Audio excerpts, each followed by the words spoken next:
Well, hello, I'm Jim Driver and welcome to the video.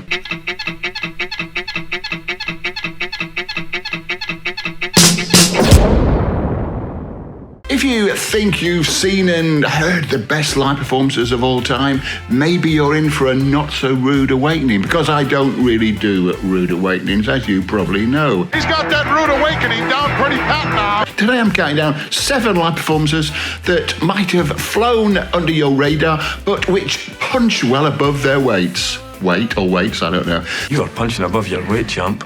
This time I'm concentrating on jolly old Blighty. That's the UK, by the way. Take me back to dear old Blighty. These performances didn't just rock, they reshaped careers, shook audiences, and whether or not you're a fan of the particular artists involved, they were some of the best live performances of all time. Can't be denied. Well, it can be denied, but let's not deny it. Now, you know that YouTube won't let me show long clips, so I've got to give you a flavour, and it's up to you to check out the videos you want to watch. That's what you got to do. So, without further ado, or even further don't, let's get on with it. Come on, feel the noise.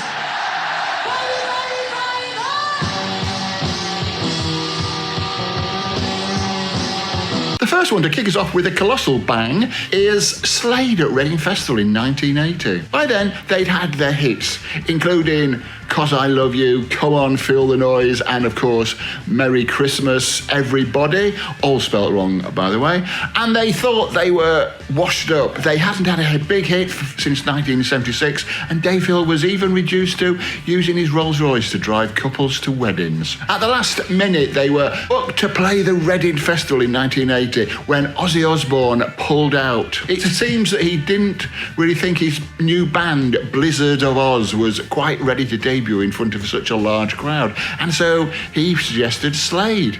They took the stage to a chorus of boos, but by the time they finished playing, 65,000 voices were singing along to their songs. And they were forced to do 2 encores, which is so unusual in the festival world if you're not a headliner.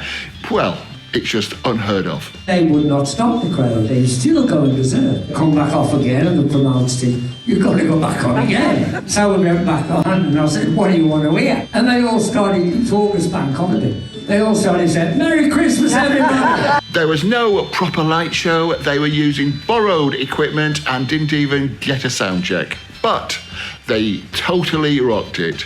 That one appearance revitalised Slade's career for several more years and got them a whole new rock audience. Next up, Kate Bush's legendary performances at Hammersmith Odeon in 1979. The culmination of her tour of life, or it was called the Kate Bush Tour, I think, at the time.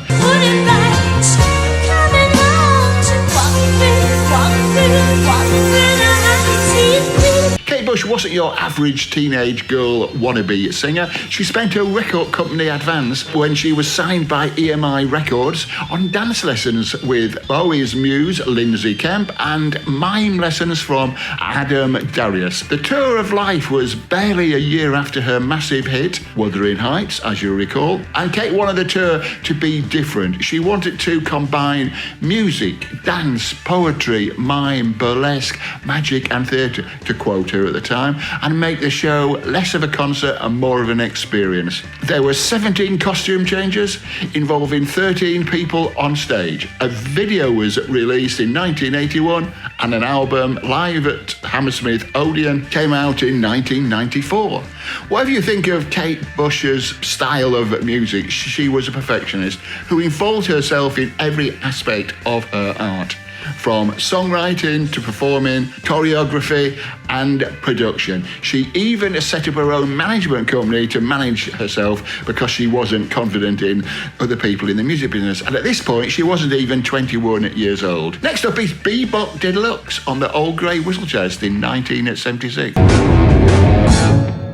Here we come in the cloud, stars in our eyes, standing up proud. It's a perfect disguise. Bill Phil Nelson with sci-fi riffs, glam rock visuals and live energy that exploded through the TV. He'd already been known for pushing the boundaries of glam rock by incorporating elements of progressive rock and folk and blues, and by 1976 he'd moved on to explore new wave and art rock styles. And like Kate Bush, he refused to do what he was told or follow established guidelines.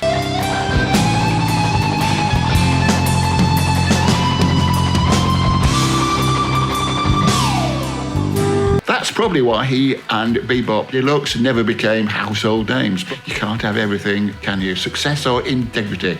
You take your pick. But he ended up influencing the likes of David Bowie, 10cc, Roxy Music, the Sex Pistols, and many more. A very worthy artiste. Are they like popular music artists? At this stage, can I please give you my usual shtick about subscribing and liking and sharing it with your friends? And I want you to share it with some people you're not even friends with.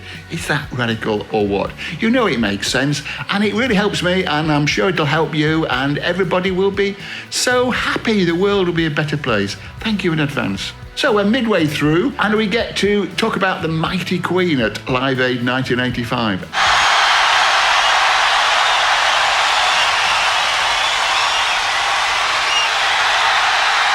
Now, as you may or may not know, I'm not a huge fan of Queen's music, but this performance was one of the greatest live shows anybody has ever given. 6 songs, 20 minutes, 1.9 billion viewers.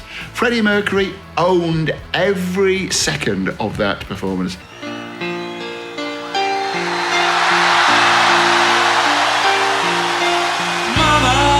They later admitted the band had spent a week in the Shaw Theatre in London's Euston Road, rehearsing every note, every gesture, every word, and it was perfect. Fun fact, did you know that the sound engineer, whose name was Trip Calaf, I believe, rigged the PA by bypassing the sound limiter, which meant that Queen were the loudest band of the day. Sorry, that was loud. Now we're talking about Bowie, live in Berlin in 2002. Post-war, playing Heroes just meters from the ruins of the Berlin Wall. The crowd weeps. Bowie chokes up on stage and puts in one of the best performances of his career, which is really saying something, I think you'll agree. He's a great performer.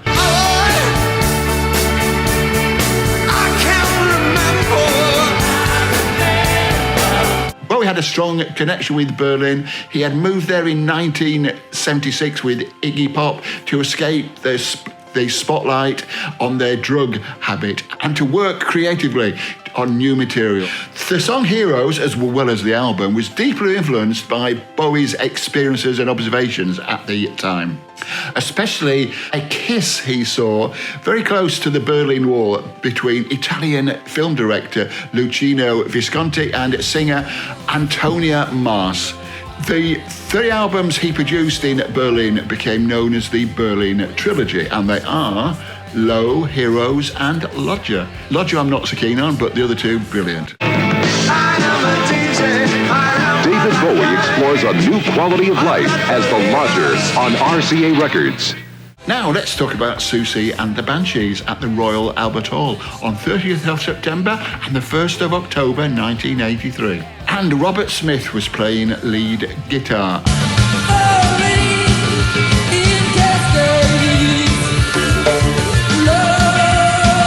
This is when Siouxsie Sue came of age. Picture gothic punk in the candlelit cathedral of classical music. No glitter, no glam, just dark, regal defiance. The subsequent live album, Nocturne, was quickly regarded as one of the greatest live albums of all time. And rightly so. Again, I'll say rightly so. Do you mind if I say it again?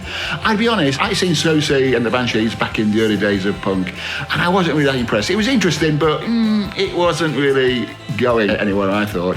But then they had the hit single Hong Kong Garden, which was different, interesting. Then came a couple more poppy singles, and I could take them or leave them. But by the time she got around to doing Nocturne and what we're talking about now, she basically was just at the absolute peak, I think, of Siouxsie and the Banshees. Because her nails are deep in your hair.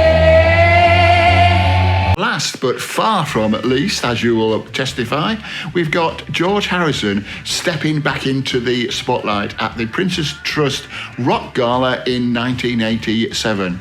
He hadn't played live really for years, but that night at Wembley Arena, joined by a host of stars including Ringo Starr on drums, Elton John, Eric Clapton, George tore into While My Guitar Gently Weeps like it was 1968 all over again.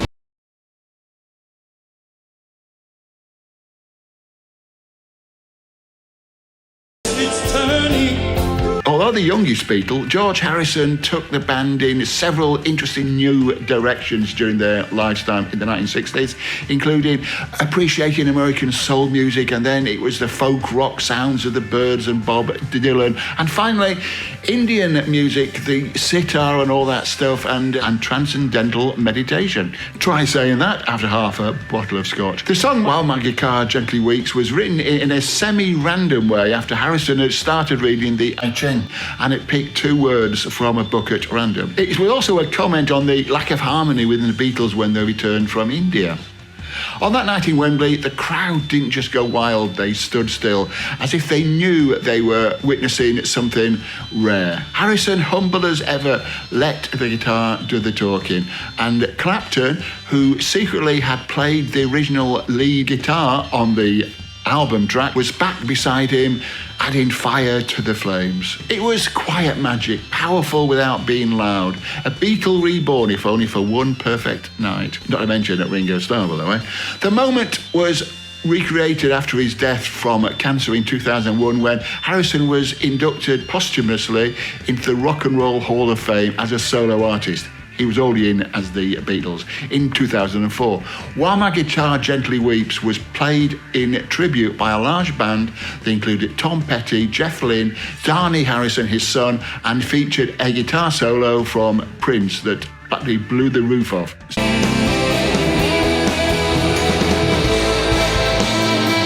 So there we are, 7 or maybe even 8, I think you can say 8, legendary live moments that you might have missed, and if you did, I'm glad I brought them back to your attention. Which one hit you hardest? Don't forget to hit like, subscribe, and hit the bell for more anti-mainstream music history each and every week. Well, most weeks, sometimes twice a week. I'm Jim Driver. See you in the next video, and don't forget, this isn't the only video I've ever made.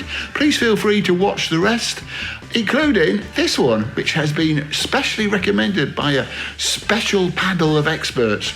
Goodbye.